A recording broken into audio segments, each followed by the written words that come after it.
I love yoga. I think I'm pretty flexible too.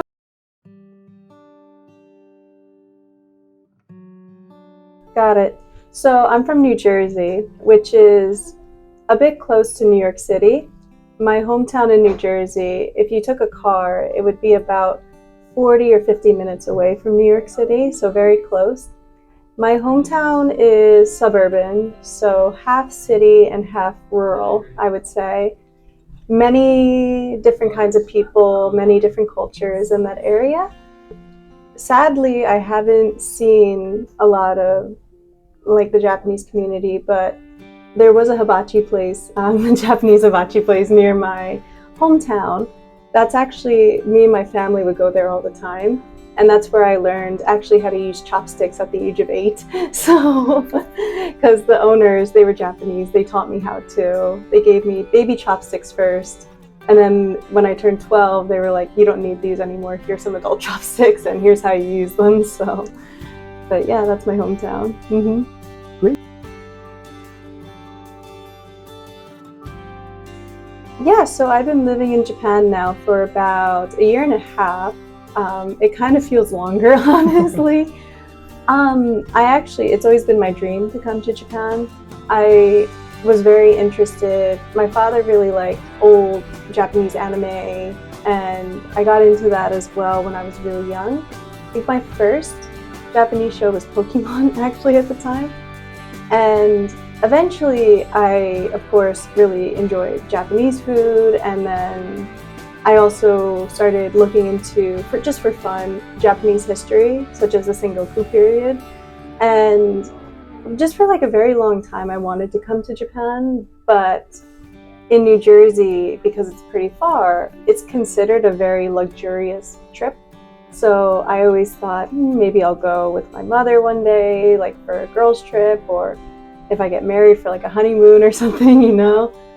But when towards the end of COVID, when one company was saying, hey, we're opening up to foreigners again, we would love to have more teachers, it was almost kind of like a dream come true for me. So now I get to live in Japan, and I've just never been happier, I would say. Yeah.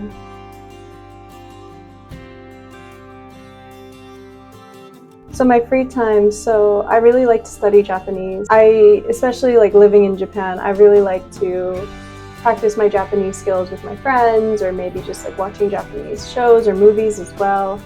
Or on Netflix, if I watch an American movie, then I'll switch it to Japanese audio just to listen more and just practice more. So language learning is one of my hobbies. Reading books and also watching movies too. I enjoy storytelling, so I love writing stories, short stories or scripts.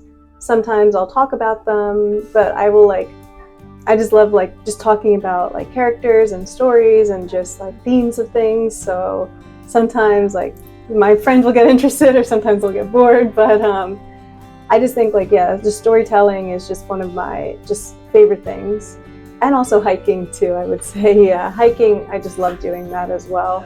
I climbed Mount Fuji last year, so that was a lot of fun. To the top.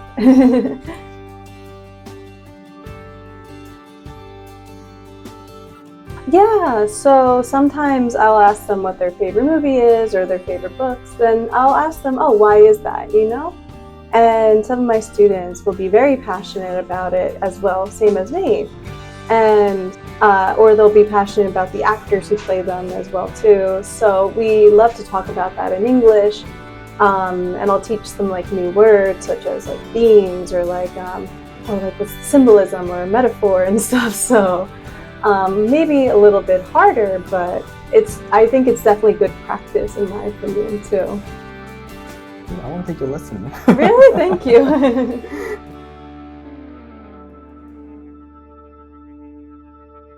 One unique thing about me? Ooh, that's a hard one. I can move my ears, honestly. I don't know if that's unique or not, but I don't know if you can tell, but I can move my ears. I can, it's just something so silly. One unique thing. I love yoga. I think I'm pretty flexible too.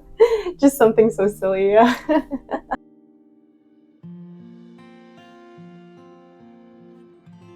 I feel very comfortable here, and I think the students here are very nice and also very passionate too. And it's really nice to meet students who are so passionate about learning English, and like they have their different styles, which I really like. So it's not repetitive lessons. It's always a different lesson. So maybe one student wants to work on a textbook, but then maybe one student wants to do free talk. And I think for me, it just keeps things very interesting. And I always love getting to know my students too, because they each have a different style. And I just think learning their styles doesn't just help them, but it also helps me. So I know, okay, for next lesson, they need something like this. I should give them this kind of homework. I should do this with them next time. So there's always something new. Like, it never gets boring here. And the staff are very nice as well. All the teachers have been so helpful, so kind. So it really does feel like a second home to me here, I would say.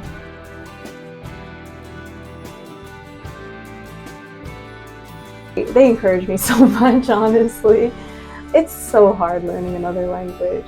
Because like for me, I'm learning Japanese, and I would say it's easier. I wouldn't say it's easier, because learning Japanese is also very hard.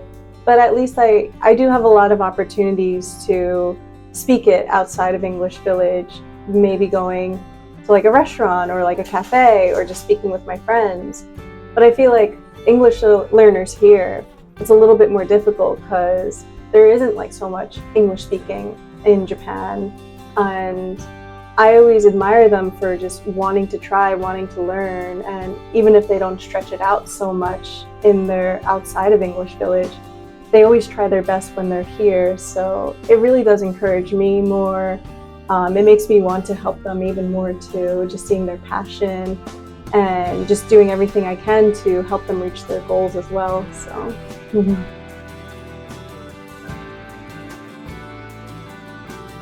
Yeah, so every student is different, but I think for a majority of it, if it's a textbook or if it's free talk or if they bring their own materials, my teaching method is I'll always take notes for them. So if they come to my lessons and we're doing a lesson together and maybe they're not familiar with a sentence or a word, then I'll always write it down for them. I always have a note, like a pen and a piece of paper, and I'll just jot down notes for them.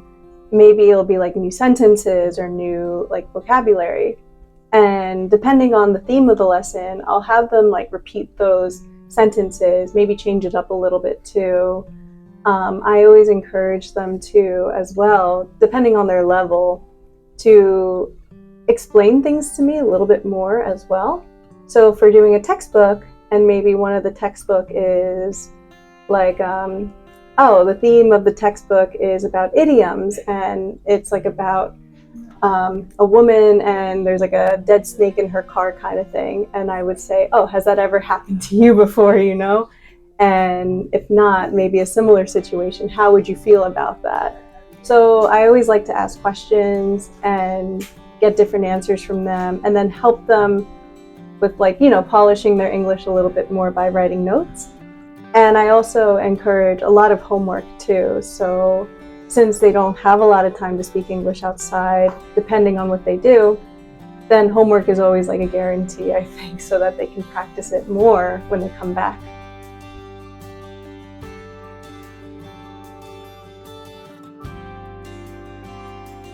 I'm a very flexible person, especially with most learners. If it's a beginner learner, then I go very slow with my speaking. I take my time with them. I don't push them so much. Of course, I encourage them, but I'm not going to give them the same level of intensity as I would give maybe an intermediate or maybe someone who's doing business. So I like to get to know my students first, especially first time meeting. So first time meeting, I like to do 10 or 20 minutes of free chat first, just to kind of understand what their level of English is. And then the other 20 minutes, or maybe the other 40 minutes, depending on the lesson time, we try a textbook, or we'll try different materials. And then after that first lesson, once I know, I always jot down notes So, and then I know for the next time they need something like this, they need something like that. So I'm just very like flexible. Any learners can take my lessons and I will like adapt and give them what they need as well.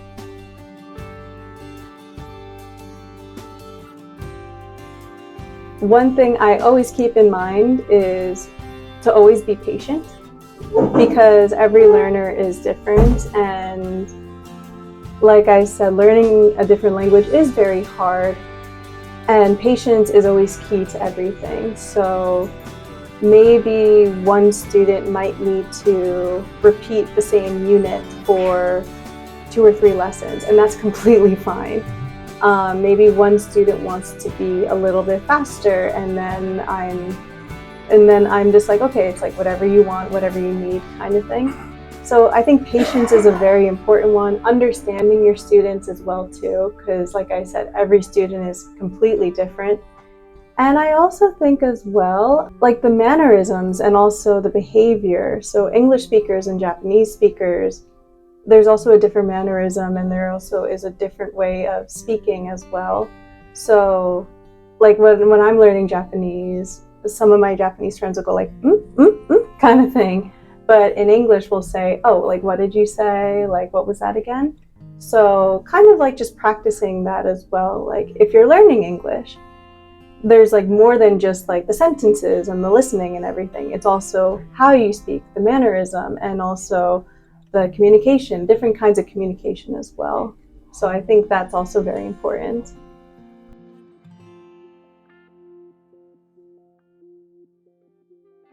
I would say, so one of my students, he's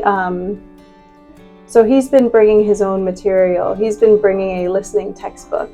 And once when he first took my lessons, it was kind of hard for him to really express himself or express his answers in English a lot.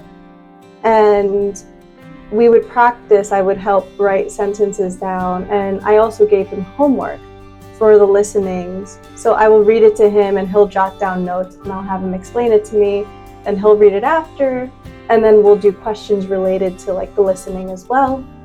And recently, I just had him today actually, his listening has gotten so much better. He's been I was reading about the Taj Mahal, and he was able to give me a lot of information and details about what I've read, which was great.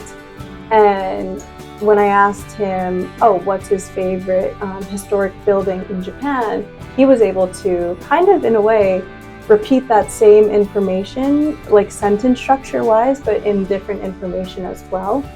So, and I think another reason is that he's always doing his homework and just practicing as well. So he comes to my lessons, and the first thing we do is we do the homework, and it'll be 2 questions or 3 questions, and he'll always be able to answer them without writing notes down. He'll always answer them from his head more.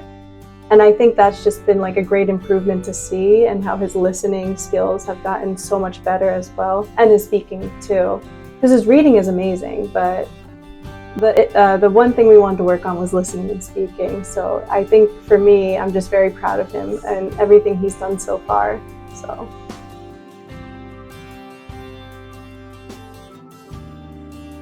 I would say, just like me with learning Japanese, there is no pressure learning a language. Don't feel like you have to rush into anything. Just everyone has their own pace with things. Everyone has their own time as well. I would say don't feel like you have to, there's like a time limit for like learning English or learning a new language, because there's not. Because if you feel like that, then it's not going to be fun. You're not going to retain that information as well.